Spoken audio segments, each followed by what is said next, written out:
उसे मतलब आप ग्रामीण भाषा में प्रश्न कर रहे हो, उसे शास्त्रीय भाषा में पुरुषार्थ कहते हैं। मेहनत को मतलब पुरुषार्थ। अगर प्रबल पुरुषार्थ है तो बुरे प्रारब्ध को मिटा सकता है और नवीन सुख सामग्री को सजा सकता है। पर प्रबल पुरुषार्थ होता है परोपकार।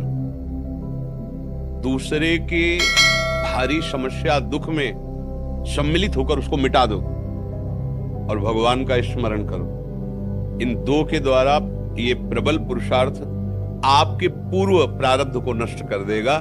जैसे मेहनत बहुत करते हैं और लाभ बहुत कम प्राप्त होता है, और बहुत कम मेहनत करते हैं बहुत ज्यादा लाभ प्राप्त होता है। ऐसे व्यक्ति देखे जाते हैं कि जिनकी दिनचर्या में मतलब भाग्यवश केवल धन आ रहा है, कोई मेहनत नहीं। और एक आदमी है दिन भर मेहनत करता है, 400-500 रुपया, वो भी पूरे परिवार को ठीक से पूरा भोजन, वस्त्र, पढ़ाई लिखाई सब नहीं कर पा रहा। एक आदमी है कि बिल्कुल कोई ऐसा कार्यरत नहीं है, पर अर्थ की बाहुल्यता उसके घर में। ये पूर्व का जो पुण्य है वो उसे अर्थ प्राप्त करा रहा है।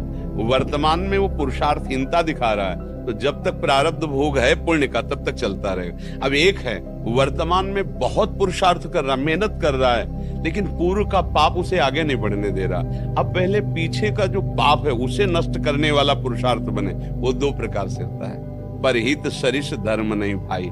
दूसरे का किसी का ऐसा हित हो जाए जो असहाय है, असमर्थ है, रोगी है, परेशान स्थिति में, हम उसका सहयोग कर दें बिना किसी स्वार्थ के और प्रभु का नाम जप करें। इन दो के द्वारा हम पुराने कर्मों का परिणाम जो हमें आगे नहीं बढ़े उनको हम नष्ट कर सकते हैं। तो हुआ तो ये भी प्रयास ही ना, मेहनत ये भी तो हुई ना। नाम जप करते हुए, दूसरों के सुख की भावना में, अपने कर्तव्य का पालन करते हुए, तो ये पुरुषार्थ आपके पूर्व प्रारब्ध का नाश कर सकता है। भाग्य से ही सब कुछ मिलता है ऐसा नहीं है, भाग्य भी काम करता है।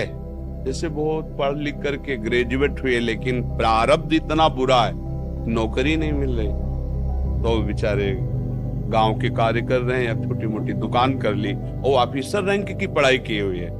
और एक है कि ऐसे घर में जन्मे हैं कि जमींदारी पहले से ही है और वो न पढ़ने में रुचि न किसी क्रिया में रुचि, लेकिन वो बहुत सांसारिक सुखों को भोग रहे हैं। यह प्रारब्ध देखा जाता है। लेकिन एक है कि बहुत गरीब घर में जन्मा, बहुत मुश्किल से उसके माता पिता ने पढ़ा पाया, पर उसने जी जान से मेहनत की, इतना पुरुषार्थ किया कि वो गांव में सबसे बड़ा आदमी बन गया। ये भी देखा जाता है। जो अपने पुरुषार्थ को प्रबल कर दे तो प्रारब्ध को मिटाया जा सकता है। अगर पुरुषार्थ हल्का हुआ तो प्रारब्ध जोर कर देगा और आगे नहीं बढ़ पाएगा। सबसे जोर का पुरुषार्थ है परहित करना और भगवत स्मरण करना।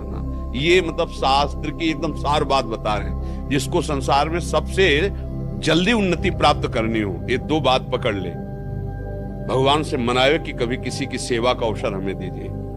माता पिता, गुरुजन, कोई बाहरी पशु पक्षी, ऐसा कोई बीमार व्यक्ति जिसका कोई सहयोगी नहीं, कोई ऐसा जिसको हमें अवसर मिला है, बहुत बड़ी मतलब ये बिल्कुल रामबाण औषधि समझो कि इसमें अचूक वो तुम्हारे प्रारब्ध को विध्वंस कर देगी।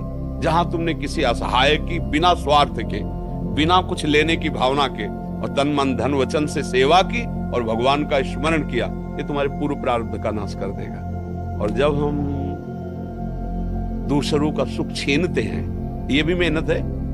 चोर भी तो मेहनत करता है, न जाने कितना हिम्मत करता है दूसरों की संपत्ति चुराने के लिए, मारपीट सहता है, मारपीट करता है। वो मेहनत करके दूसरे का धन अपहरण करके दूसरे को दुख देने वाली क्रियाएं करता है, तो उसकी ये मेहनत, उसके पूर्व के पुण्य जो जमा है आगे सुख देने वाले, उनका नाश प्रारंभ हो जाता है। पूर्व का पाप और वर्तमान का पाप, ये जब दोनों मिलेंगे तो किसी काम का नहीं कहते मिट्टी में मिल गया, किसी काम का नहीं, सब विध्वंस हो जाता है। इसलिए सदाचरण करो। और ये अंदर की बात कह रहा हूं, हृदय की, दूसरों को सुख पहुंचाने की भावना ले आओ और नाम जप करो, जय को प्राप्त हो जाओगे। परहित सरिस धर्म नहीं भाई। जटायु जी को वो गति, वो दुलार मिला जो महाराज दशरथ जी को प्रभु ले। दशरथ जी वहां प्राण त्याग रहे हैं, भगवान श्री राम वनवास में। जटायु जी ने अपने प्राणों की परवाह न करके सीता जी की रक्षा रावण से करने के लिए, रावण पर, महाबली रावण है, आक्रमण कर दिया और एक बार तो बेहोश करके गिरा ही दिया चोच और पंजों की मार से, और उसके चंद्रहास के प्रहार से पंख कट गए। राम राम राम। देखा भगवान, गोद में भगवान ने उठाया और भगवान ने एक वचन कहा कि ये मेरी कृपा से नहीं, आप अपनी करनी से ऐसी उत्तम गति को प्राप्त हो रहे हो। भगवान ने एक शब्द कहा, ये आप अपनी करनी से ऐसी उत्तम गति को प्राप्त हो रहे हो। तात, ये मेरी कृपा की बात नहीं, तुम्हारी करनी की बात है। तुमने ऐसी करनी की, तब वहां पर हित सरिस धर्म नहीं भाई। अगर प्राण भी चले जाएं दूसरे के हित में तो भगवान को प्राप्त होता है। बहुत बड़ी बात है, हम ऐसा पुरुषार्थ करें कि अपने प्रारब्ध का नाश कर दे। जो हमारा बुरा प्रारब्ध हमको नष्ट करने, हमें दुख देने, हमें विपत्ति में फंसाने आया, मंगल हो जाए। भगवान का नाम और दूसरों को सुख प्रदान करने की भावना।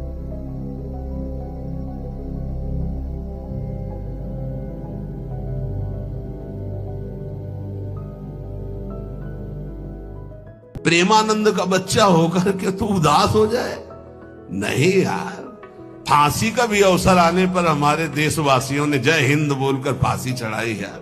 देशभक्ति में भी तुम श्यामा श्याम के भक्त हो, शरीर रोगी हो गया तो मुस्कुराओ।